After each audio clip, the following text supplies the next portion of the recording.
generally smaller spills as far as national media is that? And is it, the cost is borne by insurance? What? Okay, so the question was, for some of these spills, what are the costs typically? Is that on? Can you hear me? Yeah. Yeah. Okay. Well, it can vary.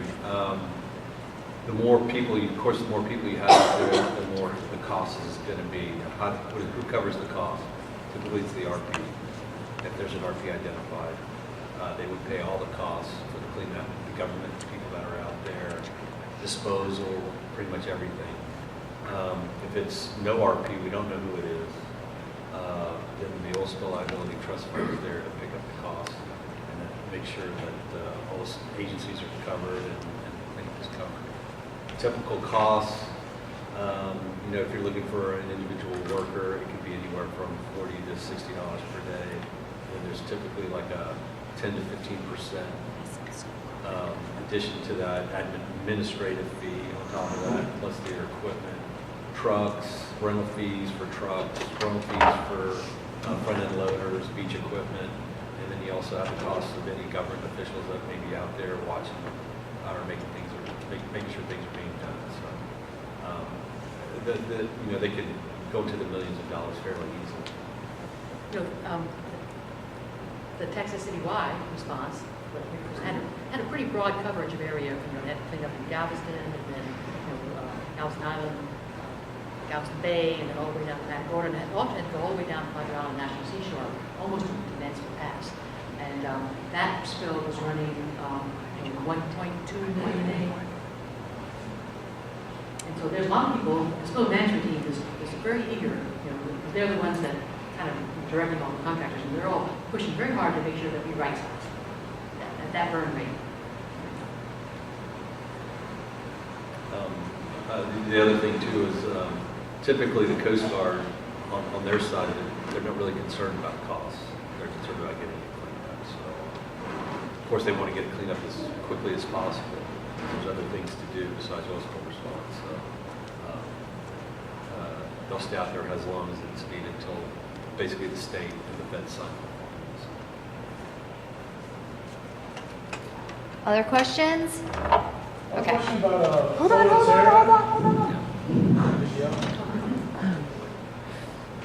The Phototerra and the Poseidon.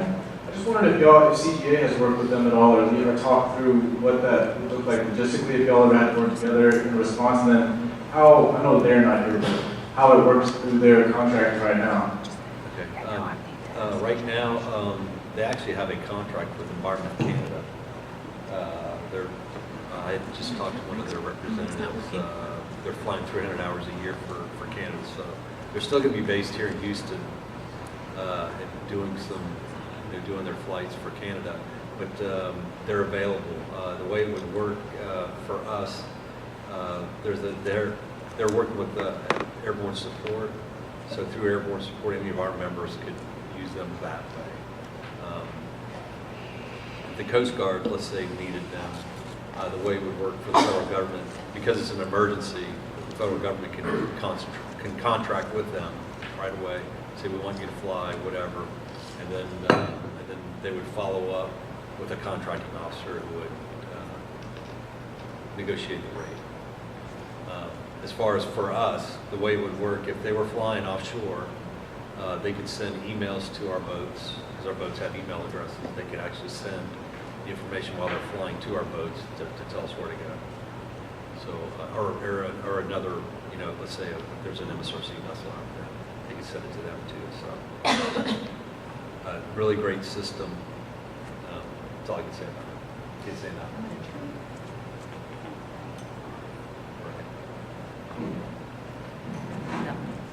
Okay, other questions?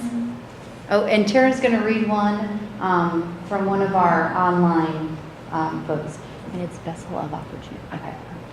So this actually came in earlier when the research panel was on, but we decided it was more of a response question. And This is from online viewer Bruce Baird, and we read these word for word. So it says, regarding myths as mentioned earlier, it was my impression in Louisiana for Deepwater Horizon response that there was a lot of wasted effort on the Vessels of Opportunity program, with shrimp boats towing hard boom with no program for capturing and pumping out oil. It appeared to amount to nothing more than a show with almost no oil collected. Similarly, the boom around shorelines was extensively used to very little effect except killing of marsh grass when it was displaced onto land. What can this Sea Grant program, and by extension responders, do to document whether these impressions were accurate, and if so, how this waste of resources can be prevented in future spill events?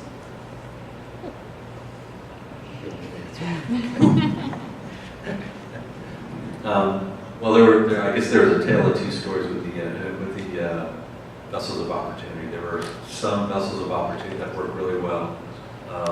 For instance, they also use them for transporting individuals logistically from point A to point B. Some of the stuff that they were using for skimming, they typically didn't use hard boom, they used sorbent boom, and they dragged that along. Probably not the optimum system to use with them, and I think in a lot of ways it probably was for show. If I was a fisherman, there's some profit to me to actually do that, because I'm getting paid to respond. I'm also getting paid because I can submit a claim because I can't fish, and then potentially if there's any health effects from me responding, I can submit a claim for that too. So I can get paid 3 times if I'm a fisherman. So I don't know why I would complain about actually dragging boom through the water. So what was the second part of the question? As far as the boom, there was a lot of boom that was placed, and typically, in Deepwater Horizon, it was a little bit different than our typical spills because there's a lot of politics involved. The measurement was how much boom was placed versus how much boom was placed effectively, or how much boom was actually needed to be out there. So there was a lot of boom that was misplaced or that washed ashore and then probably did some damage to the marsh. So I think in the future, and this is what's going on now, is the state of Louisiana's Municipal Coordinator's Office is working with the Coast Guard to identify sensitive areas and those areas where they feel that they're priorities, priority A, B, C, and D. And based on what those priorities are, those are the areas that would be protected versus everything that could potentially be impacted by oil. When we would typically respond to an oil spill, what happens is there's an assessment done. You're looking at what kind of environmental sensitivity there is in a particular area, what needs to be protected, and those areas would be protected. That's actually what happened during Deepwater. For instance, Brent Island was an area that was very sensitive. That area was actually boomed. That island was actually boomed off very effectively. But the problem was there's a lot of areas that pulled resources to boom areas that probably didn't need to be boomed off. So then you needed more boom to cover the areas that actually really needed to be covered. So that area process, they're identifying those areas that we need to protect. The state, the locals are actually making those decisions. And then when we have a spill in the future, those are the areas that would be protected versus everything. So that would also decrease the amount of boom that would actually be needed, and you would be more effective.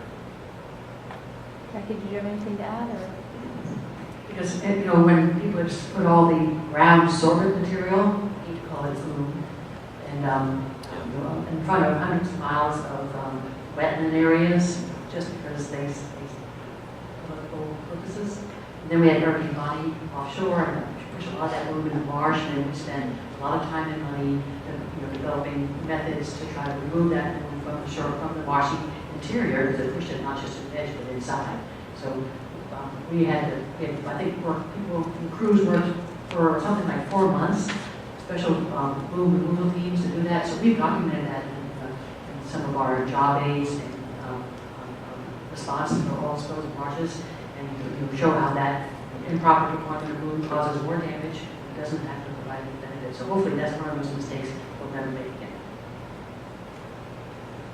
Any other questions? No, online? No, okay, so, we are going to shift over to the last part of our seminar.